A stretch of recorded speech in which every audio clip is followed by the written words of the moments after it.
Jeff, it's great to have you, especially with so much fast-moving action and expectations in the bond market here. Did today's, I guess, the hints that the Fed is looking perhaps for an opportunity to slow things down change the picture much at all? It seems like it's pretty well in sync with what the Fed told us in September, but maybe the market had kind of moved ahead of it.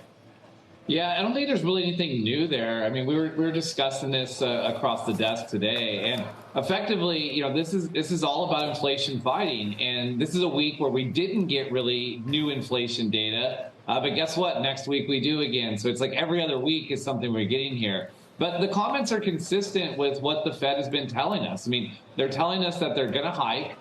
They're following what the market is pricing in, and the market still has another 175 basis points of hikes priced in over the next 4 meetings. And so ultimately, it doesn't seem like they're really slowing down much. It's just all that was being conveyed there is that, well, we're probably not going to do a bunch of more 75 basis points hikes. So we've been advocates that the Fed should slow down, but they're going to have to see the inflation data start to cool in some capacity in order to do so. And so I think the reversal today doesn't really make a lot of sense, seeing the front end rally, the back end sell off. Again, this is all about inflation fight at this point. And really, I think, until we see some cooling of that data, you're going to see just these whipsaw behaviors within the Treasury market. Well, I mean, if the pullback in yields today, the reversal, as you say, doesn't make a tremendous amount of sense, it was set up by a pretty dramatic upside move in yields, right? I mean, it looked like it was almost gaining downside momentum in terms of bond prices. So it seemed like it was getting a little bit crashy, just how fast yields had moved. I just wonder if you think the levels we're at right now make sense based on what we should be expecting and what the market is priced in from the Fed.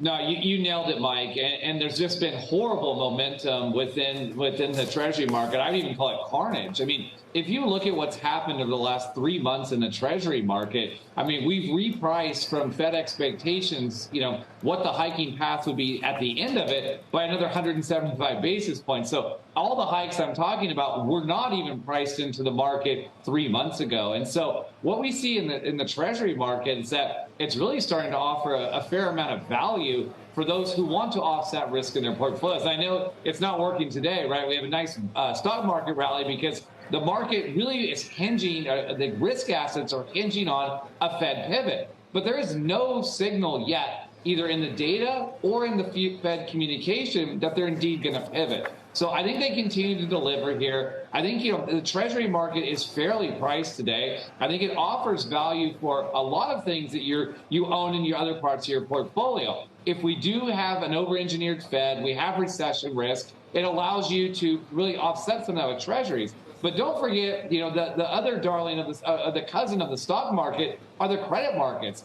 And what we're seeing in credit today, I mean, you can buy investment-grade bonds that yield 8%, 9+% today. So it really makes sense for a lot of investors out there to really think about balancing a lot of these risks in their portfolios. And so you talk about 15-year high in Treasuries. I mean, what we're seeing in the opportunity set in credit is stuff that we haven't seen really since, the depths of the pandemic, which wasn't very tradable, but also going back to like 2009 and 2010. So from our perspective, really, thinking about the Treasury market, it is something you should be owning. You probably have a little bit more upside pressure in yields, but we're getting close to the end, I think, of this rate rise regime. It's probably a little early. Again, it's going to be very data dependent. We have GDP next week. We have inflation data from the PCE next week. And so it's going to just continue to be driven by this narrative of the Fed. And then the following week, we get the Fed. So there's a lot on the calendar. Everything is still running through the bond market, but it's starting to get to the point where like as you mentioned, this negative momentum, this negative breath is looking like an opportunity to start building positions. And that's what we've been doing over the last 6 weeks here at DoubleLine.